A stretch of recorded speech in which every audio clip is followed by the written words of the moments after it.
नमस्कार, आप देख रहे हैं न्यूज 21 में हूं आपके साथ अंशप्रीत कौर। अपना बिहार बुलेटिन में आपका बहुत बहुत स्वागत। अलौली विधानसभा क्षेत्र में जनसभा को संबोधित करते हुए प्रशांत किशोर ने मुख्यमंत्री नीतीश कुमार पर जमकर तंज कसा। पीके ने कहा, नवंबर के बाद नीतीश कुमार का जाना तय है, जिसको उम्मीदवार बनाना है बना ले, सबका हारना तय है। उन्होंने तेजस्वी यादव के सवालों पर हमला करते हुए कहा कि आपके माँ और पिताजी 15 साल के शासन में बिहार को गर्त में ले गए और जब आप 3 साल के लिए डिप्टी सीएम बने तो आपने भी लूट का राज चलाया। दिलीप जायसवाल द्वारा तारीफ किए जाने पर पीके ने कहा, चाहे दिलीप जायसवाल जितनी तारीफ कर ले, उनको छोड़ेंगे नहीं। अगर जनसुराज की सरकार बनी तो 100 सबसे भ्रष्ट नेता और अफसर जेल में होंगे।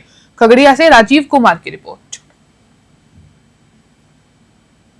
शेखपुरा जिले में बिहार राज्य कार्यपालक सहायक संघ द्वारा वेतन वृद्धि की मांग को लेकर कैंडल मार्च निकाला गया। कैंडल मार्च शेखपुरा समाहरणालय के मुख्य द्वार से शुरू होकर कचहरी रोड, चांदनी चौक होते हुए फिर वापस समाहरणालय के द्वार पर समाप्त हुआ। इस दौरान कार्यपालक सहायक से जुड़े कर्मियों ने अपनी मांगों के समर्थन में आवाज बुलंद की। संघ के जिला अध्यक्ष धीरज कुमार ने कहा कि सरकार के सभी विभागों में संविदा पर बहाल कर्मियों के वेतन में वृद्धि की है, लेकिन कार्यपालक सहायकों के वेतन वृद्धि पर अभी तक कोई निर्णय नहीं लिया गया। शेखपुरा से रंजन कुमार की रिपोर्ट। बिहार के सभी विभागों में जितने भी संविदा कर्मी कार्यरत हैं, उन सभी का वेतन लगभग 8 से 15 हज़ार के बीच में बढ़ोतरी की गई। हमारा बैठक दिनांक 27 तारीख को बीपीएसएम के द्वारा पत्र निकाला गया कि बीपीएसएम का 87% की बैठक है, 87% से हम लोग का वेतन पास होता है। उस बैठक में अगली बैठक निर्धारित कर दिया गया, हम लोग के ऊपर कोई फैसला नहीं लिया गया, जिससे पूरे प्रदेश के कार्यपालक सहायक में काफ़ी रोष है, काफ़ी गुस्सा है। सरकार से हम यही मांग करना चाहते हैं कि जिस तरह से आप अन्य विभागों के संविदा कर्मियों के मानदेय में बढ़ोतरी किए हैं, उसी तरह से हम लोग कार्यपालक सहायक के का भी मानदेय में बढ़ोतरी किया जाए। महंगाई दर को देखते हुए स्थायीकरण किया जाए। हम लोग विगत 14 वर्षों से बिहार सरकार के डिजिटल कार्यक्रम का सेवा देते आ रहे हैं। टोटल प्रधानमंत्री आवास योजना हो, आपूर्ति विभाग हो, अभी वर्तमान में विशेष कार्य पुनरीक्षण का कार्य चल रहा था। हम लोग पूरे कार्यपालक सहायक रात दिन लग करके मेहनत कर करके इसको असली जामा पहनाए हैं। अभी भी काम उसका चल रहा है। अभी इलेक्शन सामने आ गई है, 20 तारीख के बाद डिमांड हम लोग का है कि हम लोग का वेतन बढ़ोतरी के संबंध में बीपीएसएम के द्वारा बैठक आयोजित किया गया था और बैठक भी किया गया, परंतु बैठक में हम लोग के पक्ष में कुछ भी निर्णय नहीं लिया गया। आगामी डेट में निर्धारण किया गया है कि नेक्स्ट बार बैठक होगा तो ये किया जाएगा। जबकि हम लोग का वेतन बढ़ोतरी के संबंध में वित्त विभाग बिहार सरकार ने सहमति भी दे दिया कि एक समतुल्य वेतन जो होता है अभी के समय में जीवन यापन करने के लिए, वो वेतन दिया जाए, लेकिन बीपीएसएम उससे अर्जी नहीं हुआ। और बिहार के सभी विभाग में संविदा कर्मी हो या अस्थायी कर्मी हो, जो लेवल है उस लेवल से सबका वेतन बढ़ोतरी किया गया, लेकिन हम लोग को उससे अछूता रखा गया। तो सरकार से हमें विनती है, निवेदन है, शांतिपूर्वक हम लोग आंदोलन करते हुए मांग को अपना पूरा करने का अनुरोध करते हैं। राज्य सरकार ने महिलाओं को आत्मनिर्भर बनाने और उद्यमी बनाने के लिए एक महत्वपूर्ण योजना की शुरुआत की। मुख्यमंत्री ने निर्देश अनुसार हर घर की महिला को 10,000 रुपए की प्रभान्वित राशि दी जाएगी। इसके बाद उद्यम को बढ़ाने और महिलाओं को और अधिक सशक्त बनाने के लिए 2 लाख तक की अतिरिक्त सहायता भी प्रदान की जाएगी। इस योजना को लागू करने की तैयारी सभी जिलों में शुरू हो गई है। भागलपुर में जिलाधिकारी डॉक्टर नवल किशोर चौधरी की अध्यक्षता में समीक्षा भवन में महत्वपूर्ण बैठक आयोजित की गई। भागलपुर से राहिल सिद्दीकी की रिपोर्ट। आप अवगत हैं कि मुख्यमंत्री महिला रोजगार योजना अंतर्गत माननीय मुख्यमंत्री महोदय के द्वारा अभी घोषणा किया गया है। तो जीविका समूह की जितनी दीदियां हैं अथवा अन्य लोग हैं जो जीविका समूह के लिए एलिजिबल हैं और रोजगार करना चाह रहे हैं, उसके संबंध में ही जो अभी ग्रामीण विकास विभाग का जो निर्देश प्राप्त हुआ है, इससे संबंध में सभी जीविका के सदस्यों को, खास करके हमारे समस्त अधिकारियों को ब्रीफ किया गया है कि इस योजना को क्रियान्वयन हम लोग बेहतर तरीके से कैसे कर सकते हैं। कल माननीय मुख्यमंत्री महोदय के द्वारा इस पर ब्रीफ किया जाएगा और ये सौगात यहाँ के आमजनों को सौंपा जाएगा, सौगात दिया जाएगा। उसके उपरांत हम लोग महिलाओं को रोजगार देने के लिए जो आर्थिक सहायता होता है उसके तहत काम करेंगे और बहुत जल्द भागलपुर की समस्त महिलाएं जो भी रोजगार के लिए इच्छुक हैं उनके खाते में राशि आएगी। लखीसराय शहर के नया बाजार स्थित केआरके हाई स्कूल मैदान में अमृत लखी महोत्सव का भव्य आयोजन हुआ। कार्यक्रम का शुभारंभ उप मुख्यमंत्री विजय कुमार सिन्हा, सांसद सह गायक अभिनेता मनोज तिवारी, डीएम मिथिलेश मिश्रा और एसपी अजय कुमार ने संयुक्त रूप से दीप प्रज्वलित कर किया।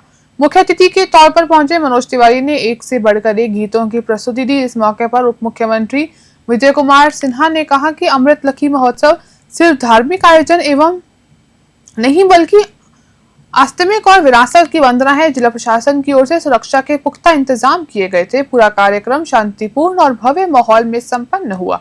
लखीसराय से संतोष कुमार गुप्ता की रिपोर्ट।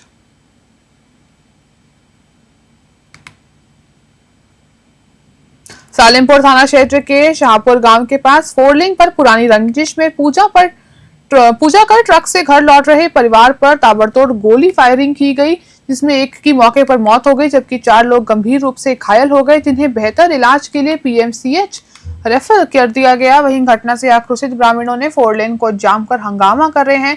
मिली जानकारी के अनुसार जगदम्बा स्थान से पूजा कर ट्रक से वापस सभी परिवार अपने घर लौट रहे थे। इसी दौरान अपराधियों ने गाड़ी में सवार होकर आए और ट्रक को ओवरटेक कर ताबड़तोड़ गोली चला दी और ट्रक में गोलियां लगी हैं। घटना की सूचना पर डीएसपी और थाने के पुलिस दलबल से मौके पर पहुंचे और लोगों को समझाने बुझाने का प्रयास किया, लेकिन लोग मान नहीं रहे। बख्तियारपुर से विकास कुमार की रिपोर्ट।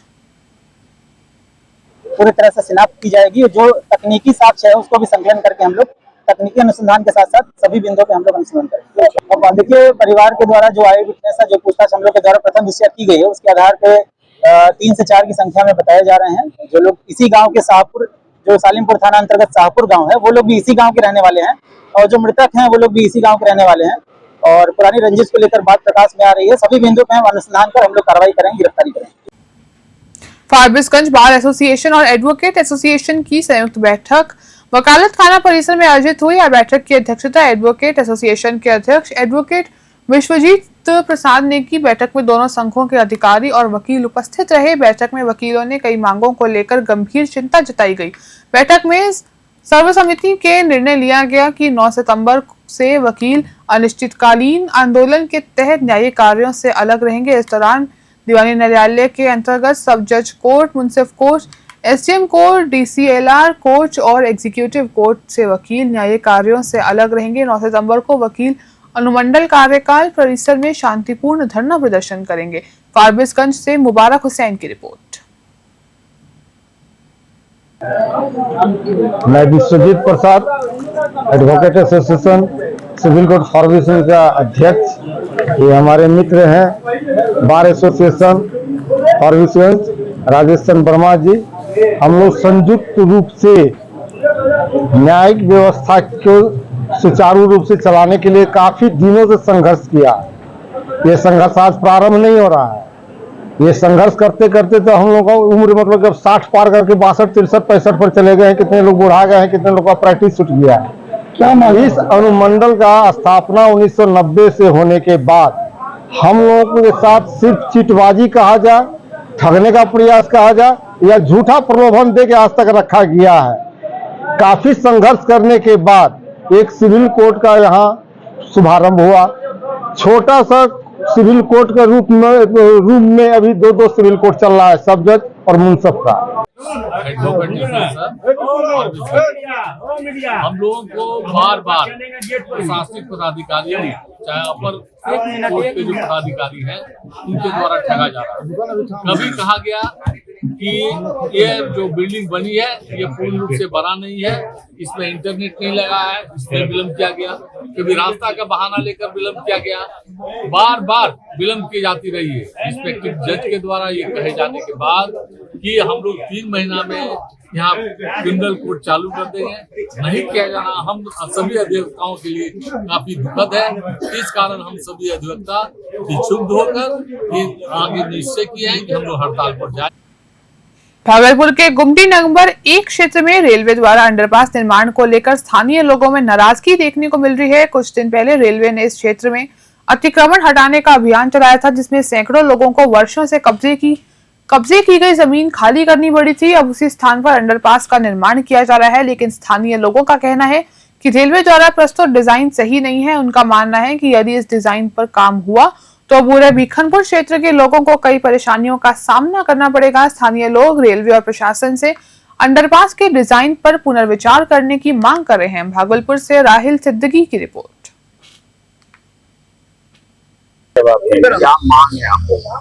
मांग बस यही है कि रेलवे के द्वारा जो जिस डिजाइन पे अभी कार्य हो रहा है, इसमें आम जनमानस के किसी भी सुविधा का ध्यान नहीं रखा गया।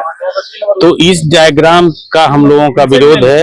आम जनता का, जन सुविधा का, जो भी जरूरी सुविधाएं हैं उसका ध्यान रखा जाए, तब रेलवे काम करे।